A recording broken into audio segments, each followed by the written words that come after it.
Magandang tanghali mga kabay. So meron na po akong approved repair dito mga kabay. 39262. Ayan. Ang model nito mga kabay, DWE 8100S. Ayan. So ang papalitan nito mga kabay, armature. Ayan po, bago po yan. Tsaka isang 608. So tara mga kabay, samahan nyo ako. Kakabit natin. So ayan mga kabay. Bubuksan na po natin yung grinder.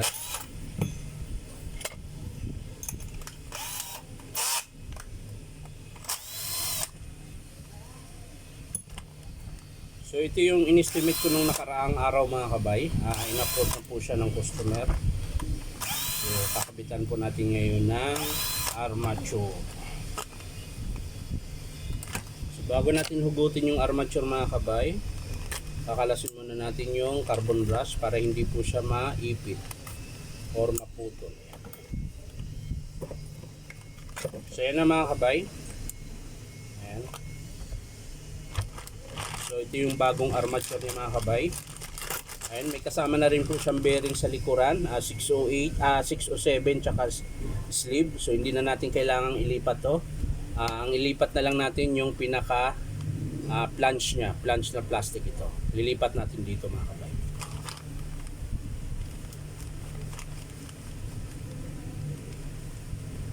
So ayan, ang paglilipat nito mga kabay, ganun din po. Kung wala kayong gato, pwedeng by scrape. Ayan.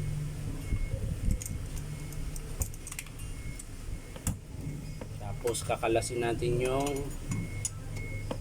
nut. Ayan.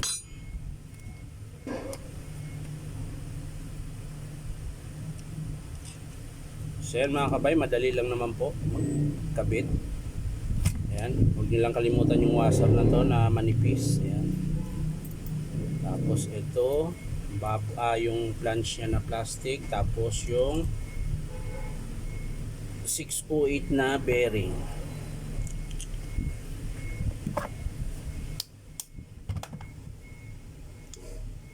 Tapos ihigpitan na po natin mga kabay.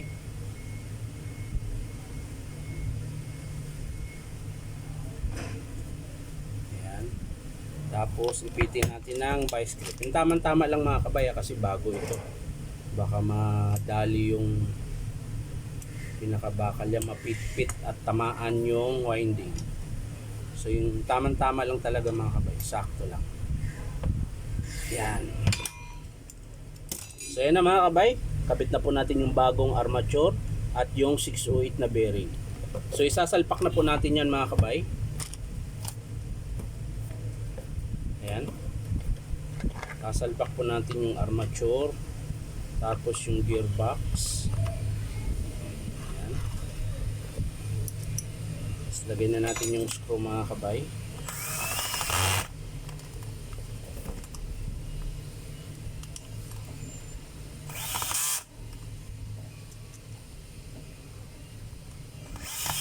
Ayan. Isa na lang.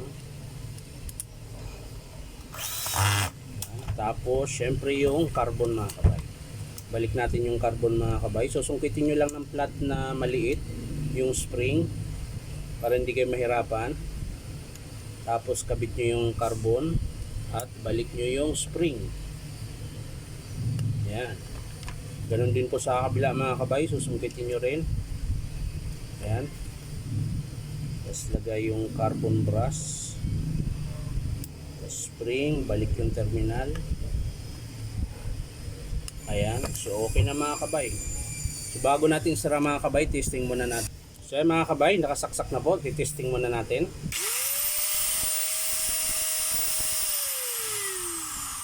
So okay na mga kabay, sasara na po natin ito.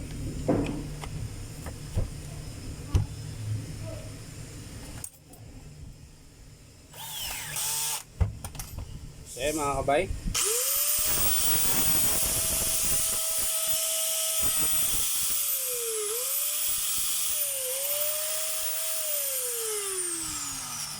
So yan mga kabay, ang pinalitan po natin dyan ay armature tsaka 608 na bearing.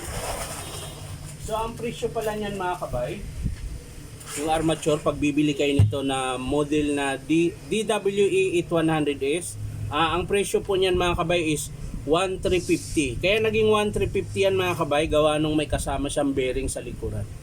Ayan. So 1,350 plus 200 mga kabay. Ay hindi, may kasama nga palang 608. 150 po kasi yung ano. Bali ang presyo lang pala nito mga kabay is 1,000 lang pala. Ayan. Plus yung bearing na 150 plus labor natin na ayan, siguro tumawad yung ano. Ayan tama. Labor natin 200 kaya naging 1,350 lahat. Ayan. So yan lang po mga kabay. Maraming salamat sa panunod at pa-like and share na rin po. At syempre po, subscribe nyo po ito aking YouTube account na Inom Tabay. So maraming salamat mga kabay. Bye-bye.